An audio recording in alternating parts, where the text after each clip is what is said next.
Hello, part two, child psychology. This is going to be all about chapter two and the physical part of our lives as we are born into this world. A couple things we're going to go over is there's a genetics testing, there's a birth defects paper that's coming up. It's going to be in your discussion questions. There's also a Piaget assignment coming up. Our class for distance learning won't have a flipped classroom assignment. So, check out this picture.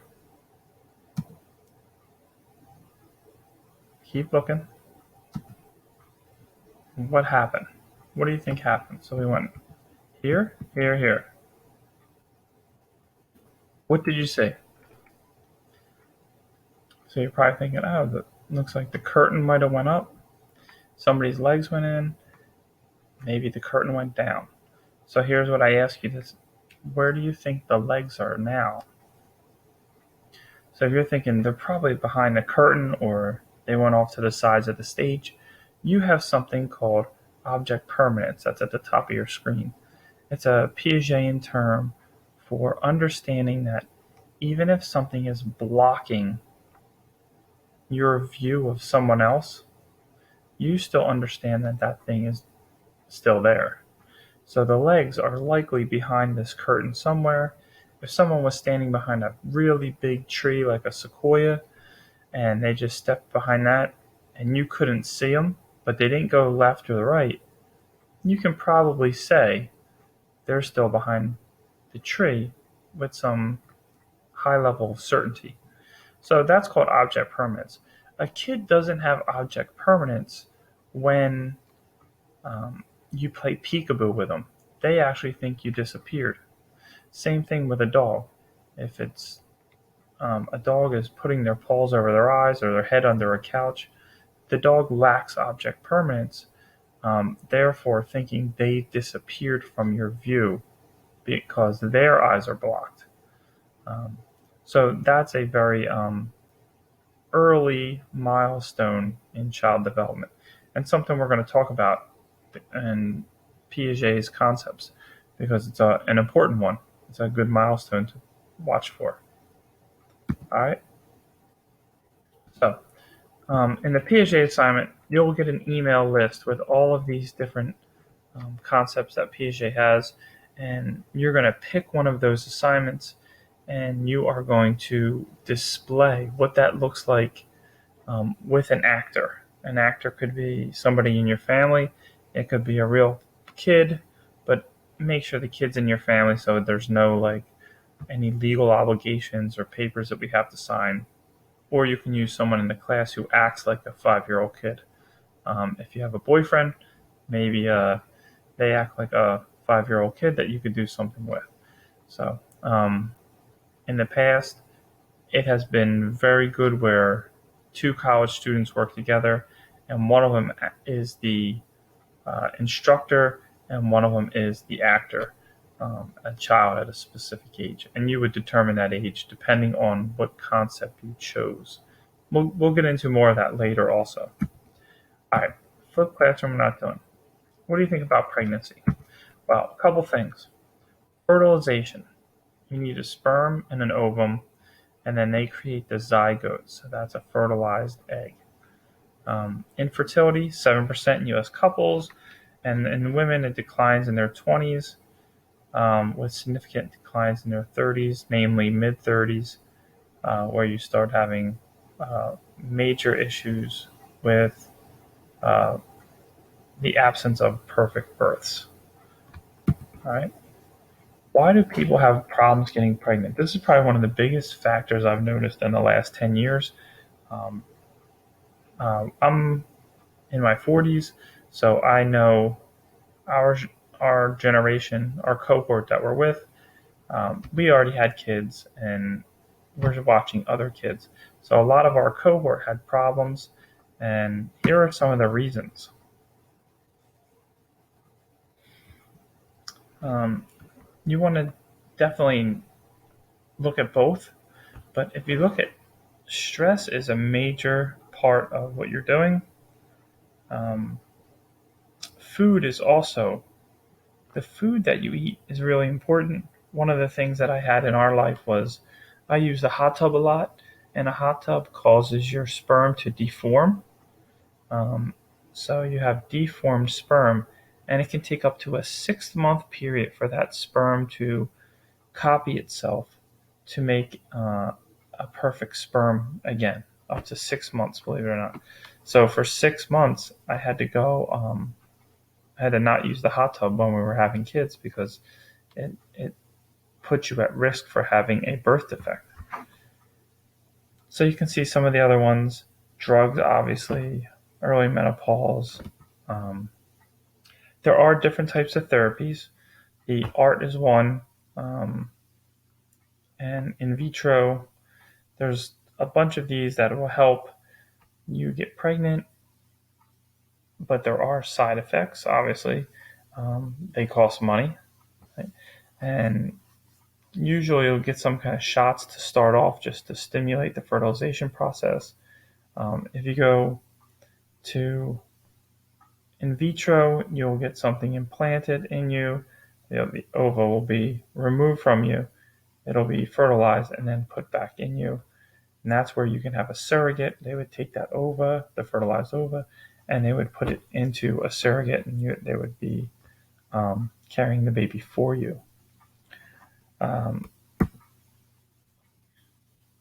don't know if you know about the human genome. This is what it looks like. There are 23 pairs of chromosomes. You get 23 from each parent. The DNA is all of the information that makes up your genes. The exciting part of this now is with companies like CRISPR, they are really making some headway into gene therapy. Uh, you might not believe in that, but we're going to talk about that in our discussion questions. All right. This is more of a biological perspective of meiosis, mitosis. So meiosis is the sex cells division, and that is the copying of your sex cells. So sperm um, are the main one in males. Mitosis are your non-sex cells where they reproduce. So um, you probably went over this in Psych 101 in biology, but when you get to a genotype and phenotype, this is actually um, a little more interesting because they're your actually genes that make what you look like. So there's a gene for blue eyes, a gene for brown eyes, a gene for hazel eyes, and then those genes can become dominant and recessive. You might have done Punnett squares in your biology classes in high school, or if you have it in college. This is what it looks like. You can pause it and read through that. This isn't a huge part of our class. We focus more on the social and cognitive part in my class anyway, because this is the part that it's more of a biology perspective. All right. There are chromosome abnormalities. It depends on your meiosis, mitosis, your maternal age, and your environment you're in. So I just told you a story about the 6 months in the hot tub. That wasn't the only thing. You know, if you smoke marijuana, marijuana actually slows your sperm down, sort of like your brain when you're smoking marijuana. If you're on cocaine, it speeds it up, but it doesn't mean it's better. It's just faster and it burns out. So drugs are a factor in this process. There are a couple different ways to look at things. There's an epigenetic view. That's where heredity and the environment act on each other. And pretty much most people agree on that. Like heredity, the stuff that you have from your biological origins, are affected by where you live and how you eat and what's in the air and everything. Epigenesis is a mechanism that turns on and off genes. So everybody has genes that cause cancer. So it's just if you don't have cancer, those genes aren't turned on. What can turn on the genes? A litany of factors: radiation, the sun, and you can have melanoma, can turn off genes. Well, companies are starting to figure out how to turn genes off, how to stop processes. A kid with I think it was 17-year-old with sickle cell just was cured, at least to my knowledge so far. I think it's been about 6 or 7 weeks. Um, and they stopped his blood cells from looking like a sickle, like this. It's kind of looks like a banana, sort of like that crescent moon. And it's really interesting how you can change things in your genes, and it might actually help us in the future to become healthier and live longer. They did clone cats. They have identical DNA, but the environment acted on the cats differently, and that changed their phenotype, which was their fur color. Um, the genotype ended up being the same. So, same genes, but the environment changed the color of the fur. Um, development, you can pause and read this.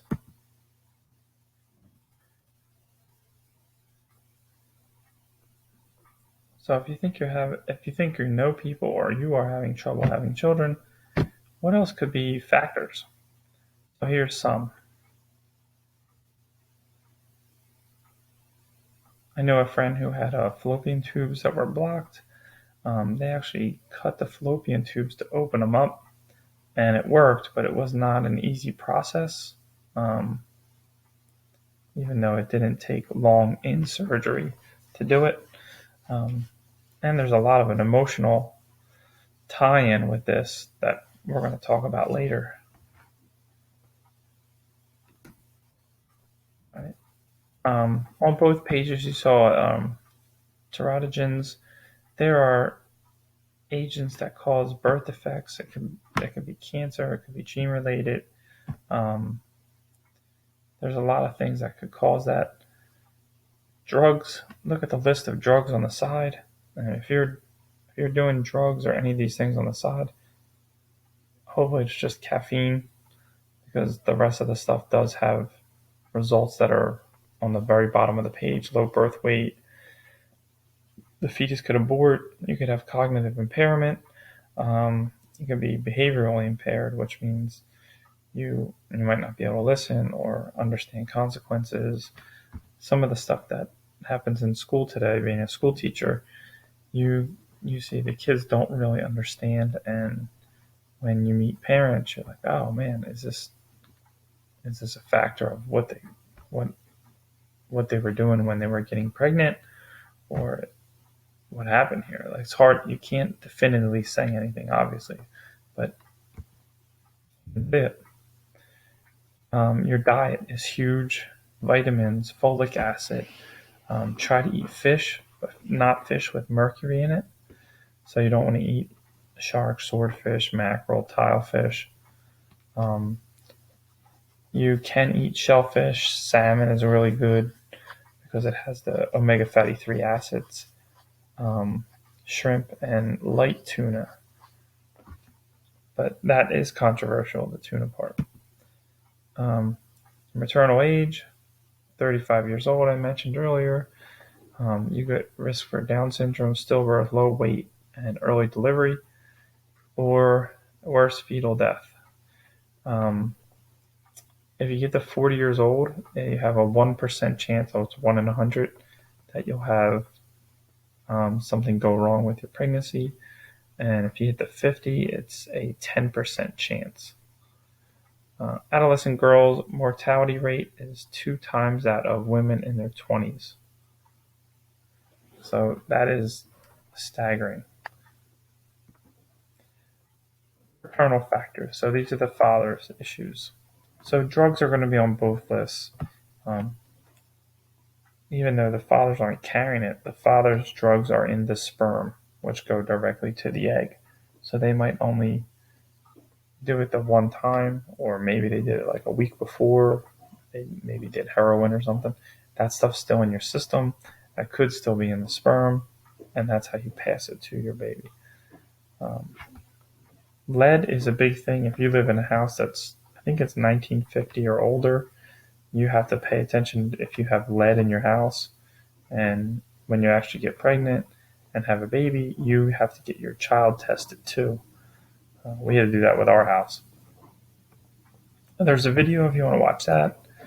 I can send it to you.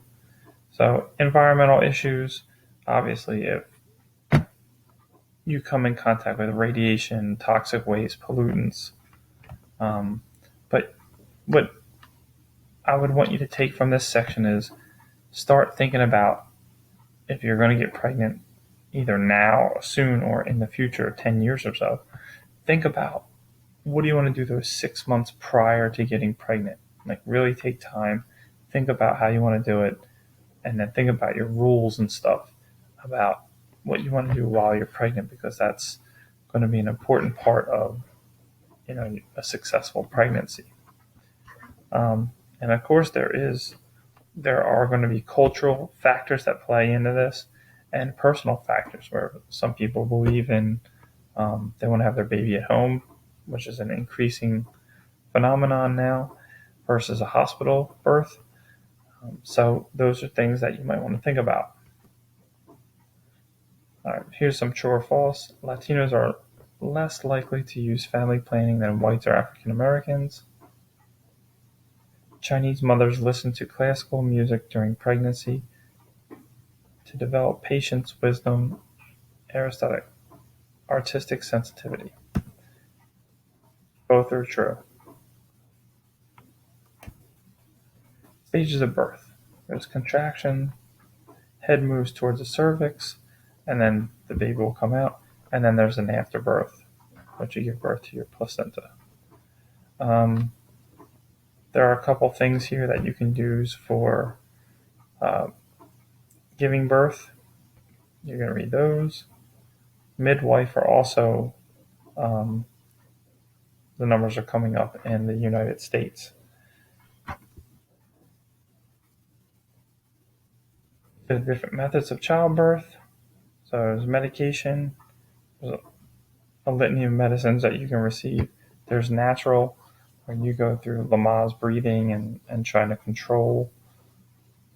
There's a water birth, where you give birth in a bathtub, so then the baby is more comfortable coming into a temperature-controlled environment rather than leaving a 98-degree body and coming into a room that's probably in the 70s. So that's, a 20-plus degree difference. I would scream if you changed the weather on me 20 degrees in an instant. So check out, there's C-sections, there is massage births, and acupuncture that can also help in birth, and just relaxation during that childbirth process. As soon as you have the baby, they give something called an Apgar scale. That is where they're going to measure the heart rate, the respiratory, the muscle tone, body color, reflex, irritability. They're going to look at every single thing, and they give it a score of 0 to 10. So the higher score you have, the better your baby's going to be, or the better your baby is at that moment. They call this technique kangaroo care, because that's where you take a baby and you put it right on the mother, and you try to get that skin to skin, that warmth back, that heart, and that baby can smell its mother again to start calming down and start developing that bond, which is super important. Last thing, there's a massage therapy where they massage the baby for 3 times 15 minutes a day. And hey, when is a massage bad? So you have to think about those and see if that's something that you like. If it is, then you should maybe throw that in there. If that's not something you're interested in, then you bag it. The Apgar scale is something the hospital does if you give birth in a hospital, and that's to make sure the baby is firing on all cylinders, physically and mentally. Is postpartum depression a real thing? Absolutely. So that's one of these things that I didn't really know if it was real until it happened to us um, during our first child, um, which was 2010. Our first child was born, and then it was winter, and we had this huge snowstorm, and I was working a lot, and my wife was home with our daughter, who cried the whole day and night. And after about 3 or 4 months of this, a huge winter storm came, trapped us inside, and I had to go out and help the neighbors, and my wife just like fell apart. And for the next like 2 to 3 months, it was really hard to find somebody to help her. We were calling every clinic, every counselor. People didn't have openings. Um, Nobody was there to help her. I could not help her. It didn't matter what I did. I, I had no ability to alleviate what she was going through. So it is scary. Um, so the book says it occurs about 7 days after. Ours didn't happen for, it had to be 3 to 5 months after. Um, there is an adjustment phase. It When you're pregnant, you get a lot of attention. So when people see you, they smile at you, they say hi. They're very um, happy for you. But as soon as you have the baby, they all that attention gravitates toward the child now, and the mother kind of gets pushed to the back burner.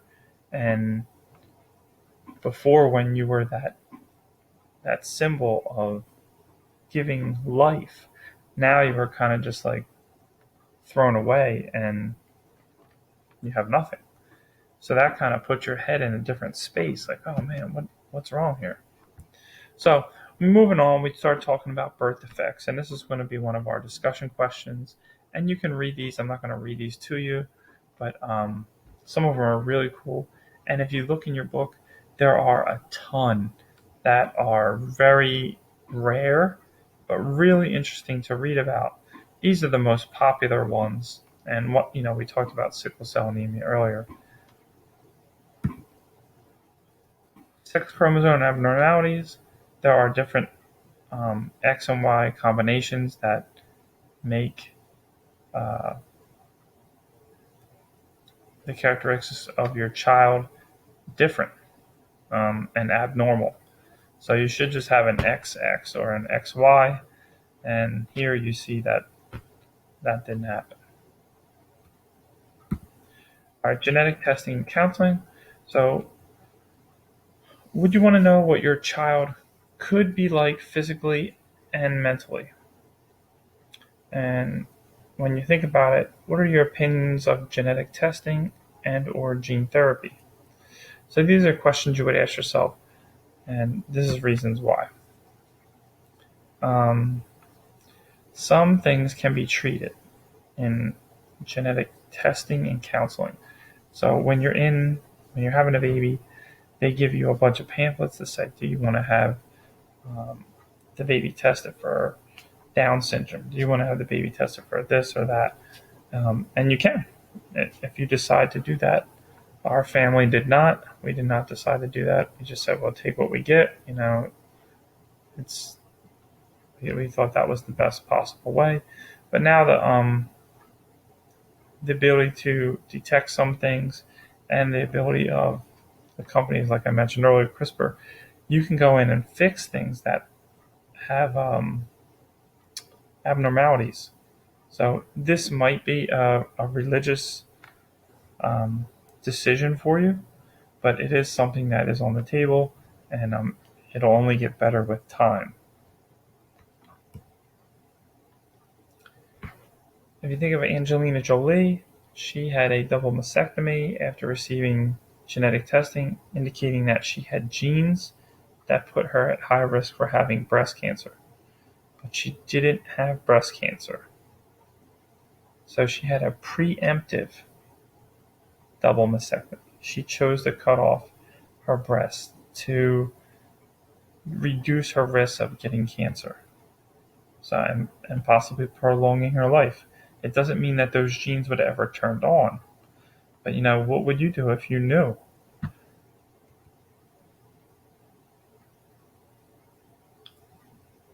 So some of the cool stuff on this page, we talk about obesity. It's a huge deal in every physical chapter that we're going to talk about. 40 to 70% of the risk is genetic. We found chromosome 10 controls the appetite, but an abnormal version can stimulate hunger and overeating.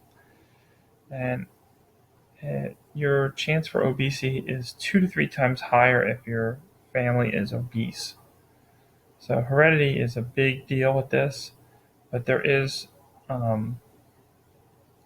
obviously an environmental influence on this. So that matters. At the bottom, really interesting, schizophrenia is 1% of the population, but you don't really see anything happening at a normal onset until the age of 15 to 25. And that's where you'll start seeing they'll lose connection and they'll lose their grip on reality. It just finished. How nice is that?